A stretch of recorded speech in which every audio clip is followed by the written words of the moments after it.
Yugiboomers, a way for Konami to sap the money out of the pockets of people who still long for the old days. Wait, no, that's not it. Yugiboomers, a subset of Yu-Gi-Oh players who pine for a time long past of primary school Yu-Gi-Oh, permanently stuck taking their decks like Blue Eyes, Dark Magician, and Red Eyes, wow, real original, to their current day locals and ending the night by saying, man, back in the day, my deck would have beaten the shit out of you. Though I guess not anymore for Blue Eyes, huh? I am not capping. Blue Eyes is tier 0!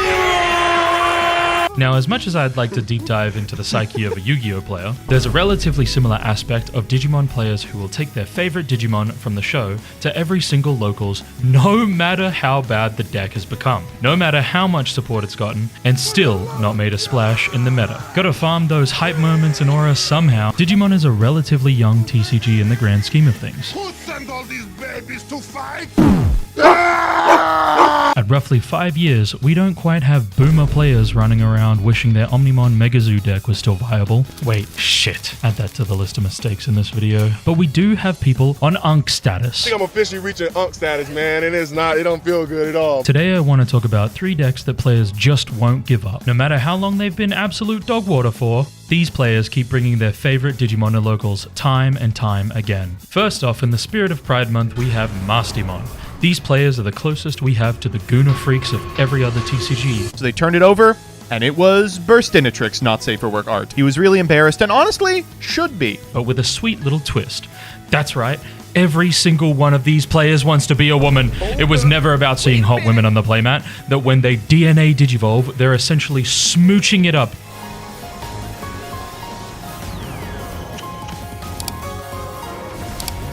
But nah, these players have the most max rarity decks in Digimon I've ever seen, and I can only come to one conclusion, and that is that these guys want to change themselves for the better.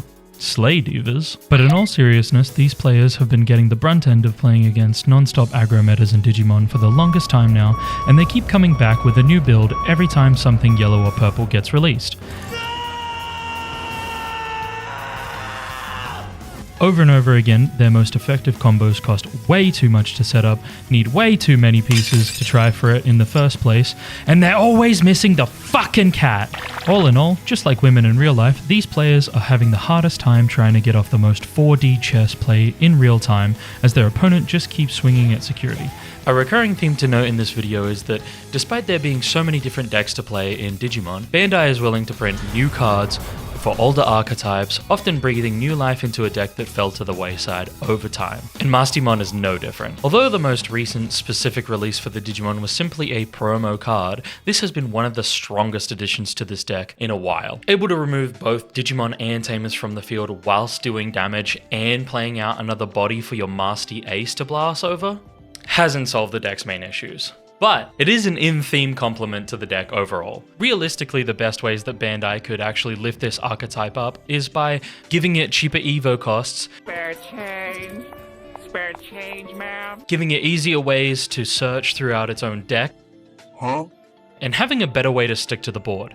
One of the biggest problems that the deck has is that often your opponent will just constantly destroy your level 5s and your level 6s right after making your big play. Even something as simple as Partition would make this deck so much stronger, an effect that is pretty standard to DNA Digimon on the level 5s and even the level 7s in most cases nowadays. It's very surprising to me that Mastimon doesn't actually have Partition on any of her cards. Partition is an incredibly strong way to keep to the board, and even if your opponent deletes the main stack, it'll play out both of the level 5s if it were Mastimon, for example, and that would allow you to actually recur and continue playing if your opponent wasn't able to out every single Digimon on the board. Hopefully in the future, Bandai will print some more support for the main line that helps to bring one of Digimon's most notorious control decks up to speed.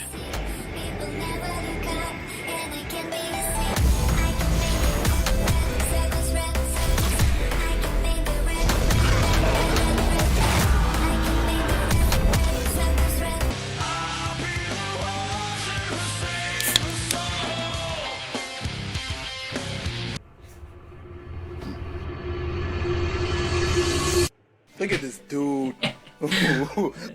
Call me analog man the way I'm about to get into fights with children.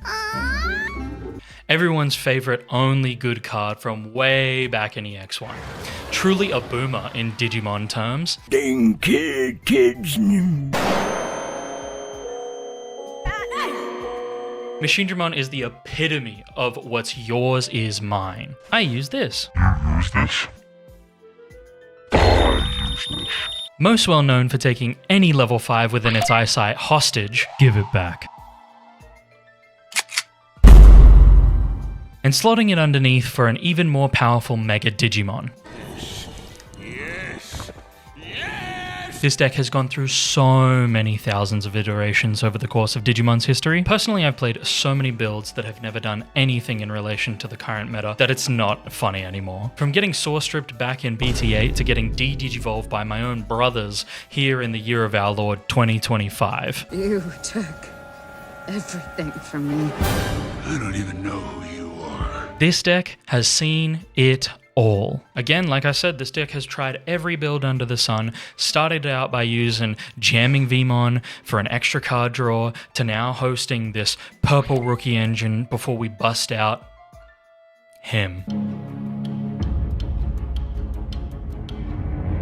Only to not have Analog Man on the field or even a blocker inheritable. Machinedramon Copas are as close as I can imagine to Blue Eyes players that Bandai has given this deck so much support over the years, ever since a simple EX1 card sparked the fire of deck building in so many Digi TCG players' hearts. And just like Blue Eyes, might I say one more time, maybe it's our time again soon? God damn, this new support looks nuts.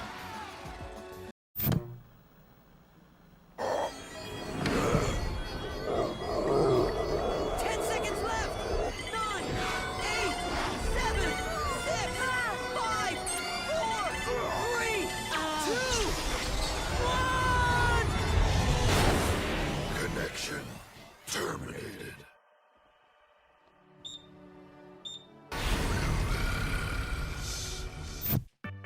Too cold for a suit and jacket like that. And lastly, our closest equivalent to Dark Magician enjoyers is the Diaboromon players. Usually it's the guy who you know for a fact has watched the original Digimon 2000 movie at least 100 times. My favorite part is when Greymon wakes up. Diaboromon is probably part of the most terrifying designs of a villain for a children's cartoon, with his thin appendages, harrowing voice, and endless duplicating looking ass, and endless duplication looking like ants all across the screen. Who wouldn't want to be this guy on the board? FBI, open up! Well, as always, the flavor lives up perfectly for this Digimon. Your entire game plan is built around spawning as many Diaboromon tokens as possible, and dancing between control and aggro to take this horde to the finish line. Except, that's it. For almost all of Diaboro's lifespan, it has never really honed into one or the other. It has a hard time spawning out more tokens because you have to take a turn to play out Arata, the Tamer, and then trigger the effect when digivolving to spawn more tokens. His best boss monster nowadays is an ace, so you're always worried about giving your opponent 4 memory for free. And to top it off, he hasn't gotten a single good card in like 7 sets. A good Kurisarimon. Talking about new cards, are we?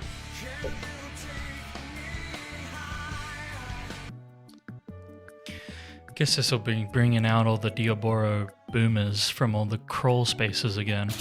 Honestly, I'm glad. Doomsday Clock never hit the mark on ever being a feasible game plan. The only time I've ever heard of it being used in someone's deck was a story of a grown adult holding a kid hostage in the game so he could get his last clock underneath to win.